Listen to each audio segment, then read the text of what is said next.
पंजाब के जालंधर के पास का तलहान कस्बा, ये कस्बा बाबा शहीद निहाल सिंह के लिए प्रसिद्ध है। वो निहाल सिंह जिनके बारे में कहानियां हैं कि उन्होंने कुएं खोदकर गरीबों को पानी पिलाया था। बाबा निहाल सिंह के निधन के बाद वहां गुरुद्वारा बना। ये गुरुद्वारा एक और वजह से मशहूर है। जो विदेश यात्रा करने की मन्नत मांगते हैं या किसी देश का वीज़ा लगवाना चाहते हैं, वो शहीद बाबा निहाल सिंह गुरुद्वारे में आकर खिलौना वाला एरोप्लेन चढ़ाते हैं।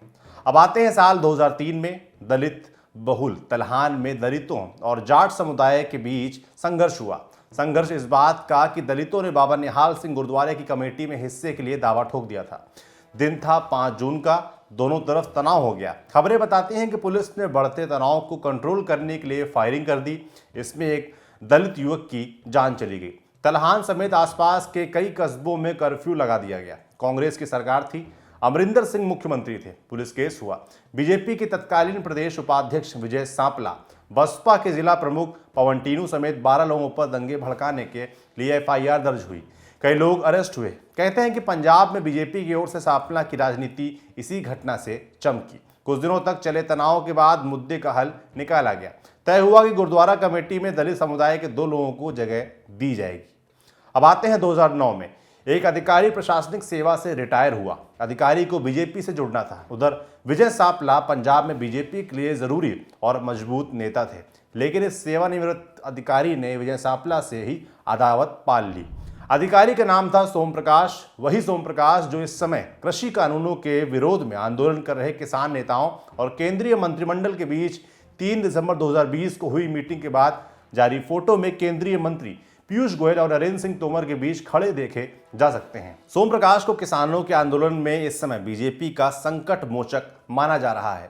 खबर है कि पंजाब और हरियाणा के किसानों से हो रही सारी बैठकों में सोम प्रकाश मौजूद रहते हैं। तो कौन है ये सोम प्रकाश? शहीद भगत सिंह नगर के दौलतपुर में साल 1949 में सोम प्रकाश का दलित परिवार में जन्म हुआ। प्राइमरी और मिडिल क्लास की पढ़ाई के बाद चंडीगढ़ की पंजाब यूनिवर्सिटी चले गए। वहां से बीए की पढ़ाई की और फिर एमए की अर्थशास्त्र से।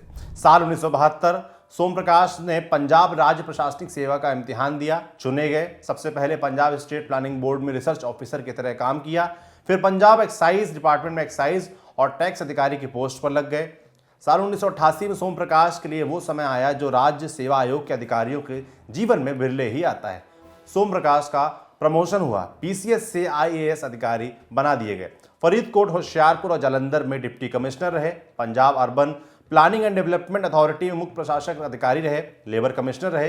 पंजाब फाइनेंशियल कॉर्पोरेशन में मैनेजिंग डायरेक्टर रहे। साथ ही सोशल सिक्योरिटी विभाग में निदेशक के पद पर भी तैनात रहे। सर्विस से रिटायर हुए तो राजनीति में एंट्री मारी। सबसे पहली लड़ाई के लिए सोम प्रकाश ने साल चुना 2009। लोकसभा के चुनाव थे और लोकसभा सीट थी होशियारपुर, जहां डिप्टी कमिश्नर के पद पर सोम प्रकाश काम कर चुके थे। कहते हैं कि अपनी साफ सुथरी छवि के चलते सोम प्रकाश तत्कालीन सीएम प्रकाश सिंह बादल के बहुत करीबी थे। बीजेपी ने टिकट दिया। सामने कांग्रेस के संतोष चौधरी थे। कांटे की टक्कर हुई। संतोष चौधरी ने सीट निकाल ली, लेकिन मार्जिन बहुत कम रहा, लगभग 400 वोटों का। लेकिन सोम प्रकाश ने हार नहीं मानी। 3 साल बाद हुए विधानसभा चुनाव में अनुसूचित जाति के लिए आरक्षित फगवाड़ा विधानसभा से बीजेपी के टिकट पर पर्चा भर दिया। खबरें बताती हैं कि सोम प्रकाश को टिकट देने के लिए पार्टी के वरिष्ठ नेता और पूर्व मंत्री स्वर्णा राम का टिकट काट दिया गया था। टिकट कटने से उठी नाराजगी को मैनेज करने खुद अरुण जेटली को आना पड़ा था। सोम प्रकाश के सामने कांग्रेस के बलबीर कुमार सोढ़ी थे। सोम प्रकाश ने सीट निकाल ली। इसके 2 साल बाद लोकसभा चुनाव आए। 2014 में भाजपा का कायाकल्प होने लगा था। कहते हैं कि इस बार सोम प्रकाश के बजाय पार्टी ने विजय सांपला को होशियारपुर से टिकट दे दिया। सोम प्रकाश चुप रहे। साल आया 2017। फगवाड़ा विधानसभा से ही फिर से सोम प्रकाश ने पर्चा भरा, फिर से जीत गए, लेकिन पार्टी पंजाब में हार चुकी थी। 2019 का लोकसभा चुनाव सिर पर आ गया। होशियारपुर लोकसभा सीट पर सोम प्रकाश की नजर थी, लेकिन तत्कालीन सांसद सांपला भी कमजोर नहीं थे। उन्होंने भी नजरें गड़ा रखी थी। ट्रिब्यून में छपी खबर बताती है कि चुनावों के ठीक पहले विजय सांपला फगवाड़ा की राजनीति पे उतर आए। स्वर्णा राम के समर्थक और सोम प्रकाश के विरोधी कार्यकर्ताओं को हवा देने लगे। सोम प्रकाश भी फगवाड़ा में मजबूत थे। कहते हैं कि यह संघर्ष एक समय में इतना बड़ा हो गया कि फगवाड़ा में परियोजनाओं पर काम तक ठप पड़ गया। फिर होशियारपुर लोकसभा का टिकट बांटने की बारी आई। भाजपा ने सांपला का टिकट काट दिया। टिकट मिला सोम प्रकाश को। कयास लगाए जाने लगे कि पार्टी के अंदर इतनी बड़ी फूट का खामियाजा चुनाव में भुगतना पड़ सकता है, लेकिन सोम प्रकाश ने कांग्रेस के चब्बे लाल को लगभग 50,000 वोटों से हरा दिया। यूनियन कैबिनेट में वाणिज्य और उद्योग मंत्रालय का पद सोम प्रकाश को फिर मिला। अब समझिए कि बीजेपी के लिए सोम प्रकाश अभी क्यों इतने जरूरी हैं।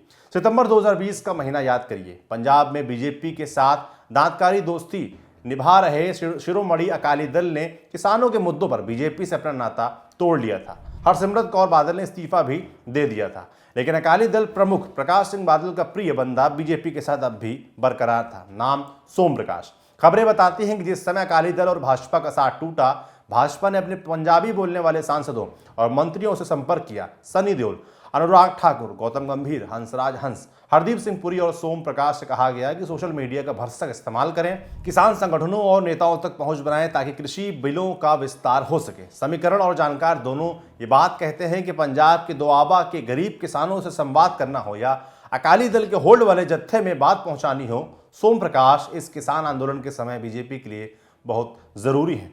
सोम प्रकाश को पंजाब में दलित वोटों को जोड़ने के लिए भी बीजेपी का तुरुप का पत्ता भी कहा जाता है। बाकी सरकार की किसानों से बातचीत लगातार जारी है, कुछ ठोस अब भी नहीं निकला है। ऐसे में देखने वाला होगा कि सोम प्रकाश आने वाले दिनों में सरकार के कितने आम काम और आते हैं। आपके लिए रिपोर्ट लिखी थी हमारे साथी सिद्धांत ने। देखते रहिए दी लल्लन टॉप।